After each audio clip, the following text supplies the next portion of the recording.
Join us at Mervis Diamond this weekend for our very special Viraggio engagement and wedding ring show combined with our famous Mermaid lab-grown diamond show. Our full Viraggio bridal collection will be on view. It's your chance to customize your ring your way. Mermaid lab-grown diamonds are the finest you can get. The quality is amazing and the value will blow you away. Now you can flash a huge rock, twice the size of what you would have expected, in a gorgeous Viraggio ring at a very affordable price. Love can strike at any time. Celebrate with a Mermaid diamond in a Viraggio ring. What's more, with Mervis financing, you can get all of this for less than $200 a month with zero interest for up to 5 years. Select your ideal Viraggio ring and Mermaid lab-grown diamonds from the largest selection anywhere in the entire metro area.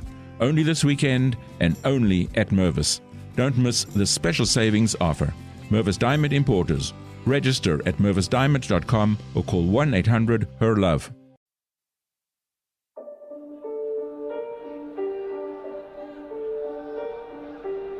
In 1948, when the Constitution of India was being framed and the values of pluralism were being discussed, one social reform became a bone of contention. It divided the Constituent Assembly. They debated for months but could not reach a consensus, and finally they compromised. Do you know what this compromise was over? The Uniform Civil Code, UCC, one civil code common to all. Hello and welcome to All Indians Matter. I am Ashraf Engineer. In the run-up to the Karnataka Assembly election, once again, the Saffron Brigade demanded a uniform civil code. It was a way of polarizing the electorate, which thankfully failed. The Hindutva right wing has pushed for a common personal law for decades, justifying it by claiming that a Muslim personal law is regressive and that a uniform civil code is needed for gender parity. That, of course, is disingenuous. No one in their right mind believes that the Saffron right wing has the good of Muslims and especially Muslim women at heart. The Uniform Civil Code is another attempt to persecute and harass Muslims and other minorities and to create a culturally uniform India, one that is majoritarian and in which everyone else is a second-class citizen. All Indians Matter. India has different laws for various communities for matters such as divorce and inheritance. However, the Hindutva right wing has demanded a single personal law for all citizens. While earlier NDA governments had made some noises about it, there was never a sustained move to implement a uniform civil code. But now, after Narendra Modi came to power in 2014, there has been a strong push for it. However, such a code would lead to widespread social disruptions. For instance, Muslim personal law is not uniform. Many communities follow practices that have their roots in Hindu personal law in matters such as inheritance. There are also different laws for different states. For instance, states like Nagaland and Mizoram, where there are many Christians, have their own personal laws based on local customs. Goa, meanwhile, follows a 1867 common civil law applicable to all communities, but with different rules for Catholics and other communities. This includes a provision that protects bigamy for Hindus. Adoption is another matter of concern. Traditionally, among Hindus, adoption was to ensure a male heir and for a male to perform his parents' funeral rites. In Islamic law, adoption is not recognized at all. However, there is a central law that allows citizens to adopt irrespective of religion. Any common code would have to deal with marriage and divorce, adoption, alimony, and inheritance. What principles would it apply then? Hindu law? Something in between all the various personal laws? This would be impossible, of course. The Supreme Court has recognized the problem in various judgments, and in 2018 the Law Commission said the code was neither, and I quote, necessary nor desirable, stop quote. Besides, what is the value it would bring to society? After all, if the government believes there is gender inequity in some laws, nothing prevents it from amending those particular laws. Actually, it's clear to everyone that the BJP is pushing the code to create further religious polarization, which in turn pays electoral dividends. That is why it hasn't introduced the code even in states it has ruled for a while. Naturally, the spectre of the code has minority communities on edge.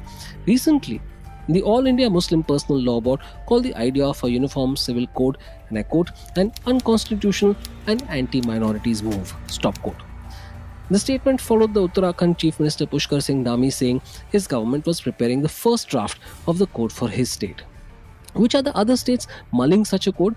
Uttar Pradesh Deputy Chief Minister Keshav Prasad Maurya has said the state is planning one too. He said, and I quote, "One law for all in one country is the need of the hour. It is required that we get out of the system of one law for one person and another for others. We are in favor of a common civil code." Stop quote. In Madhya Pradesh, BJP Rajya Sabha MP Ajay Pratap Singh urged Chief Minister Shivraj Singh Chauhan to constitute a panel to usher in a uniform civil code. Let's examine what a uniform civil code is. It would introduce personal laws applicable to all citizens irrespective of religion. Essentially, it's a common set of laws governing personal matters ranging from marriage and divorce to inheritance. As of now, the personal laws applicable to you are based on your religion. These laws were made after considering customs and religious texts. For instance, Hindu personal law is based on ancient texts like the Vedas and the Upanishads and modern concepts of justice. Muslim personal law is based on the Quran, the Sunnah, which refers to the sayings of the Prophet and his way of life, as well as ijma or consensus among Muslim jurists, and qiyas or analogical deduction. Christian personal law, meanwhile, is based on the Bible and traditions. A uniform civil code would entail scrapping these laws and replacing them with one common to all. This has been on the BJP agenda for decades. In the 1998 elections, for instance, it was one of its poll planks, the others being the abrogation of Article 370 and the construction of a Ram Mandir in Ayodhya. The last two it has achieved, so the focus is now on the code. Like I said earlier, it's more complex than it sounds. In 2016, MP Asaduddin Owaisi pointed out that the code is not merely a Muslim issue. It would even be opposed in the northeast, especially Nagaland and Mizoram. He was probably referring to the change in tribal laws if the code is introduced. Meghalaya, for example, has a matrilineal society in which inheritance and marriages are governed by traditional customs. In tribal areas of Nagaland, customs have primacy over federal law when it comes to marriage, land ownership, etc. You can't simply throw all this out. In fact, the same concern has been voiced by tribal groups in the past. In 2016, the Rashtriya Adivasi Ekta Parishad approached the Supreme Court seeking protection of their customs and religious practices from a uniform civil code. A couple of months ago, the Supreme Court closed petitions demanding a uniform civil code, saying that it is for Parliament to decide. These petitions were opposed even by the central government, even though it supports the enactment of the code. The government said it was opposed to the courts deciding the matter. The fundamental problem with a uniform civil code is that it violates the constitutional freedom to practice the religion of your choice.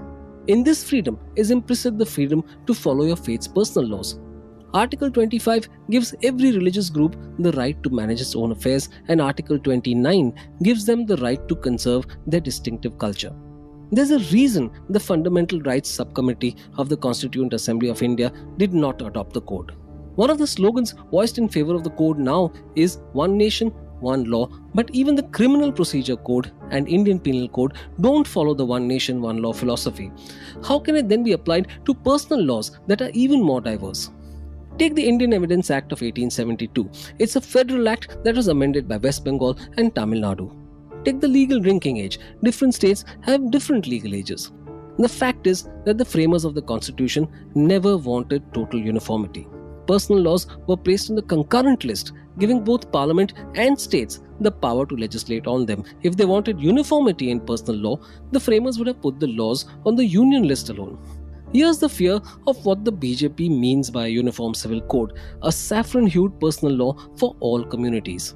All communities, it is feared, would lose the right to practice their own customs and would have to adhere to laws relating to personal matters that would reflect Hindu laws. This then would amount to being part of the Hindutva project to nudge every identity other than the majority one to the periphery and to turn every minority member into a second-class citizen. To the saffron right wing, the Uniform Civil Code means just that. Thank you all for listening. Please visit allindiansmatter.in, that's ALLINDIANSMATTER.in for more columns and audio podcasts. You can follow me on Twitter at Ashraf Engineer, that's ASHRAFENGINER, and All Indians Count, that's ALLINDIANSCOUNT. Search for the All Indians Matter page on Facebook. On Instagram, the handle is All Indians Matter. Email me at editor@allindiansmatter.in. Catch you again soon.